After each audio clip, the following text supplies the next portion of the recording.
Hello friends, आज की ताज़ा खबर में आप सबों की स्वागत है। झारखंड की तमाम छोटी बड़ी खबरें आपको इस वीडियो में देखने को मिलेगी। रांची की वार्ड पार्षद ने 50 दिन बाद सिविल कोर्ट में किया सरेंडर, 14 दिनों की न्यायिक हिरासत में भेजा। सीएम हेमंत सोरेन के काफिले पर हमला मामले में रांची की वार्ड पार्षद रोशनी खालखो ने मंगलवार को रांची सिविल कोर्ट में सरेंडर कर दिया है। वह पिछले 50 दिनों से वह फरार चल रही थी। पुलिस के बढ़ते दबाव के बाद उन्हें कोर्ट में सरेंडर करना पड़ा। पुलिस उनकी गिरफ्तारी के लिए लगातार छापेमारी कर रही थी। रोशनी ने न्यायिक दंडाधिकारी अभिषेक प्रसाद की अदालत में सरेंडर किया। इसके बाद उसे 14 दिनों की न्यायिक हिरासत में जेल भेज दिया गया है। सरेंडर करने से पहले उन्होंने जमानत याचिका भी दायर की थी, लेकिन जमानत याचिका खारिज न होने के उन्होंने सरेंडर करने का निर्णय लिया। रोशनी खालखो पुलिस की लगातार हिदायत के बाद फरार चल रही थी। इसके बाद कुछ दिन पहले पुलिस ने रोशनी खालखो के पति को कस्टडी में लिया था और उससे पूछताछ की थी। इतना ही नहीं, पुलिस उसके रिश्तेदारों के यहाँ भी दाविश बढ़ा रही थी। इसके बाद लगातार उस पर सरेंडर करने का दबाव बढ़ता जा रहा था। झारखंड के 10,000 युवाओं को मिलेगी नौकरी। कोयम्बटूर की टेक्सटाइल स्टडी KPR का श्रम विभाग के साथ करार।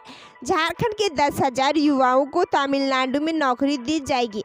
इसके लिए झारखंड के श्रम विभाग ने कोयम्बटूर की टेक्सटाइल कस्टडी KPR मिल के साथ मंगलवार को करार किया है। इसमें लड़कियों की प्राथमिकता दी जाएगी। करार के दौरान सांकेतिक तौर पर 10 युवतियों को ज्वाइनिंग भी दी गई। पिछले कुछ दिनों से श्रम विभाग की ओर से KPR मिल के साथ MOU पर काम किया जा रहा था, जिसमें मंगलवार को अंतिम रूप दिया गया। इस करार के तहत श्रम विभाग में रजिस्टर्ड राज्य के बेरोजगार युवाओं को नौकरी दी जाएगी। इस करार के तहत कोयम्बटूर जाने वाले लोगों को 12,000 रुपये मंथली सैलरी दी जाएगी। इसके साथ ही अन्य सुविधाएं भी दी जाएगी। रांची जयनगर स्पेशल ट्रेन राउरकेला से खुलेगी। रेलवे ने जारी किया शेड्यूल। कई दिनों से चल रहा था आंदोलन। रांची से जयनगर तक जाने वाली ट्रेन शुरू कर दी गई है। यह ट्रेन अब रांची के बजाय राउरकेला से खुलेगी। रेलवे ने कई दिनों से बंद चल रही बहुप्रतीक्षित train number 08605 Rourkela Jaynagar special train का परिचालन शुरू करने का ऐलान किया है। सोमवार को रेलवे ने ट्रेन का शेड्यूल जारी कर दिया है। यह ट्रेन राउरकेला से 25 फरवरी को खुलेगी और जयनगर तक जाएगी। ट्रेन हफ्ते में 3 दिन मंगलवार, गुरुवार और शनिवार को चलाई जाएगी। इसी तरह जयनगर से राउरकेला जाने वाली स्पेशल ट्रेन संख्या 08060 जयनगर रांची स्पेशल ट्रेन 26 फरवरी को जयनगर से खुलेगी और रांची होते हुए राउरकेला पहुंचेगी। यह ट्रेन सप्ताह में 3 दिन बुधवार, शुक्रवार और शनिवार को चलाई जाएगी। गौरतलब है कि रांची जयनगर स्पेशल ट्रेन को चलाने की मांग को लेकर रांची में धरना प्रदर्शन किए जा रहे थे। रांची से जयनगर रोड पर जाने वालों की खासी संख्या। रेलवे ने दीपावली के मौके पर ट्रेन को चलाने का ऐलान किया था, लेकिन 1 महीना चलाने के बाद इसे बंद कर दिया था, जबकि बाकी ट्रेनें अभी तक चल रही थी। इस ट्रेन के बंद होने से लोगों ने काफ़ी नाराजगी रही। यही नहीं, ट्रेन पहले रांची से जयनगर के बीच चलती थी, लेकिन रेलवे बोर्ड ने इसे राउरकेला तक बढ़ाने का फैसला किया था। इसका ऐलान कई महीना पहले ही कर दिया गया था। इससे भी रांची के लोगों में नाराजगी रही। लोगों का कहना है कि रेलवे बोर्ड जयनगर से जाने वाली इस ट्रेन को रांची जयनगर के बीच ही चलाएंगे। मुख्यमंत्री हेमंत सोरेन ने कहा, पारा शिक्षकों को अब 5 लाख रुपये बीमा राशि मिलेगी। मुख्यमंत्री हेमंत सोरेन ने कहा कि समग्र शिक्षा के तहत काम कर रहे संविदा कर्मियों और वेलफेयर सोसाइटी के सदस्यों के लिए सरकार ने कल्याण कोष बनाया है। इससे एकीकृत और अन्य पारा शिक्षकों, KGVV, VRP, CRP कर्मियों को अब 5 लाख रुपये बीमा राशि मिलेगी। यह लाभ ग्रुप इंश्योरेंस एक्सीडेंटल बीमा योजना के तहत दिया जाएगा। प्रति व्यक्ति अधिकतम 80 रुपये वार्षिक प्रीमियम राशि होगी सामान्य। मृत्यु की स्थिति में भी बीमा राशि 5 लाख रुपये दी जाएगी। सीएम झारखंड शिक्षा परियोजना परिषद की बैठक में बोल रहे थे।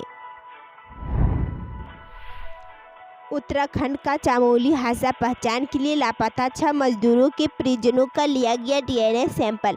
प्रखंड वेटाट चोर टांगी गांव में डॉक्टर शंभू चौधरी की अगुवाई में सोमवार को स्वास्थ्यकर्मियों द्वारा उत्तराखंड के चमोली में लापता हुए मजदूरों की शव की पहचान के लिए परिजनों का डीएनए सैंपल लिया गया। इस दौरान लापता 6 मजदूरों के परिवार का डीएनए सैंपल लिया गया, जिसके बाद डीएनए सैंपल को उत्तराखंड चमोली भेजा गया और बेहटाट के लापता हुए मजदूरों की पहचान की जाएगी। मौके पर बीडीओ अनिल कुमार विंज, पंचायत सेवक राम प्रसाद राम सहित अन्य लोग उपस्थित थे।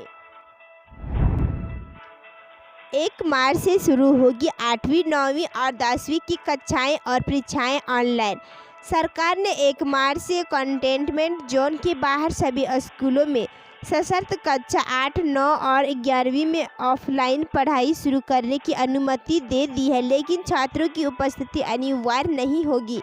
अभिभावकों की सहमति से ही छात्र स्कूल बुलाए जा सकेंगे। परीक्षाएं ऑनलाइन होगी।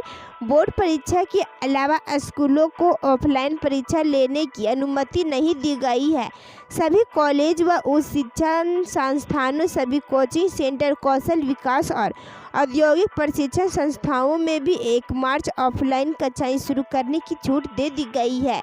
इस संबंध में मुख्यमंत्री हेमंत सोरेन की अध्यक्षता में हुई राज्य आपदा प्रबंधन प्राधिकार की बैठक में लिए गए निर्णय के आधार पर मंगलवार को राज्य सरकार ने आदेश निकाल दिया है।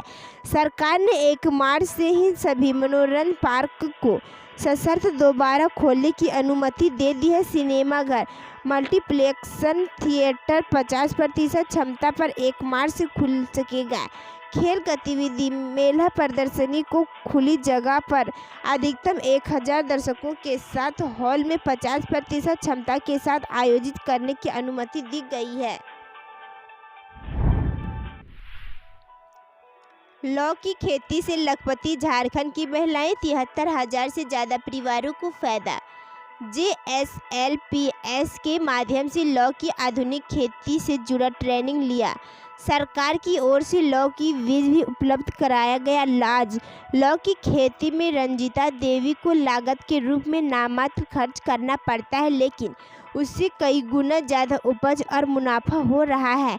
रंजिता साल भर में 2 बार विहन लौ की खेती करती और लौ की खेती के जरिए उनकी आय साल दर साल बढ़ रही है। पिछले वर्ष रंजिता ने 300 किलो विहन लौ बीज के रूप में लगाया, जिससे उन्हें 15 क्विंटल लौ की उपज हुई और उससे उन्हें 3 लाख रुपये की आमदनी हुई।